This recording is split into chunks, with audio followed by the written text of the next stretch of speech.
বাইরে অনেক বৃষ্টি হচ্ছে, তোমার আব্বুটা যে কোথায় গেছে, বাড়ি ফেরার নাম নেই। যাই রান্না বসাই গিয়ে, তা না হলে তো বাড়িতে এসে খাবার চাইবে। তারপর টুম্পা বানর রান্নাঘরে চলে যায়। কিছুক্ষণ পর পল্টু বাড়িতে ফিরে আসলো। কি গো, কই গেলে? বাইরে একটু আসো দেখি।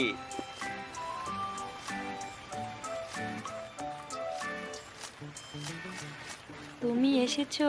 আমি তো ভেবেছি তুমি বাড়ির কথা ভুলেই গেছো। কি যে বলো না তুমি। বাবা মিন্টু, গামছাটা নিয়ে আয় তো।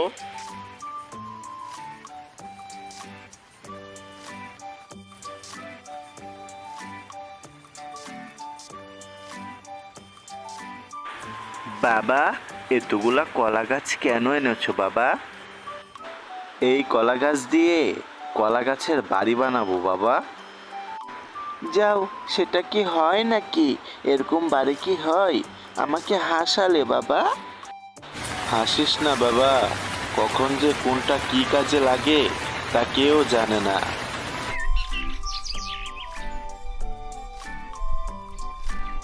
পরের দিন সকালে বৃষ্টি থেমে যায়। পল্টুও কলা গাছের ঘর বানানো শুরু করে। পল্টুর কলা গাছে ঘরের কথা গ্রামের সবাই জেনে গেল। তার প্রতিবেশী মশাল পল্টুর কাছে আসে।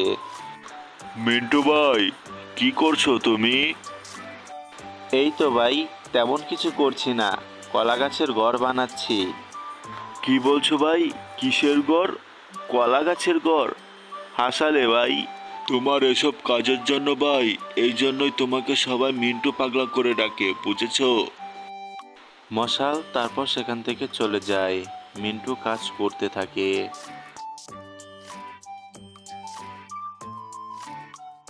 টুম্পা ভাবি, সকাল সকাল পুকুর পাড়ে কেন? এদিকে একটু কাজ ছিল, তাই এদিক দিয়ে যাচ্ছিলাম।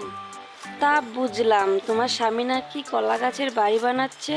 এখন থেকে তোমরা কি কলা গাছের বাড়িতেই থাকবে? কে বললো এ কথা? আমি তো এ ব্যাপারে কিছু শুনিনি। সারা গ্রাম জানে, তুমি জানো না? তোমার স্বামীর কলা গাছের বাড়ির কথা শুনে সবাই হাসাহাসি করছে। তারপর টুম্পা বানর সেখান থেকে চলে যায় আর বাড়িতে গিয়ে জিজ্ঞেস করে সে এগুলো কি শুরু করেছে। তুমি এগুলো কি শুরু করছো? গ্রামের সবাই হাসাহাসি করছে। কেন, কি হয়েছে? আমি তো তোমার কথা কিছুই বুঝতে পারছি না, আমি আবার কি করলাম? বলছি, তুমি বুঝো না? গ্রামের সবাই কলা গাছের বাড়ির কথা শুনে হাসাহাসি করছে। আমি গ্রামে মুখ দেখাতে পারছি না। গ্রামের লোকেদের কাজে এটা, একজন আরেকজনের নামে বদনাম করবে। তুমি সেদিকে কান দিও না। তুমি যদি এই কলা গাছের বাড়ি বানানো বন্ধ না করো, তাহলে আমি চলে যাব। মিন্টুর বউ টুম্পা সেখান থেকে রাগ করে চলে। তারপর থেকে গ্রামে অনেক বৃষ্টি শুরু হয়। এক পর্যায়ে গ্রামে অনেক বড় একটা বন্যা হয়ে যায়।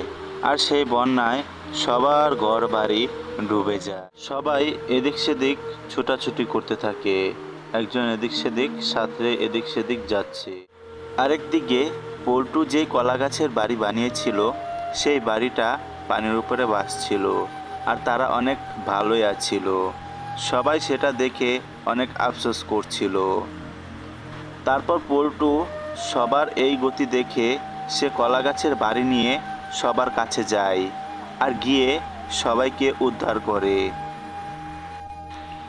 পল্টু ভাই, আমরা তোমাকে কত অপমান করেছি, আমরা তোমার সাথে কত খারাপ ব্যবহার করেছি, তোমাকে কত পাগল বলেছি, আর তুমি আমাদেরকে সেই বিপদের দিনে সাহায্য করেছো।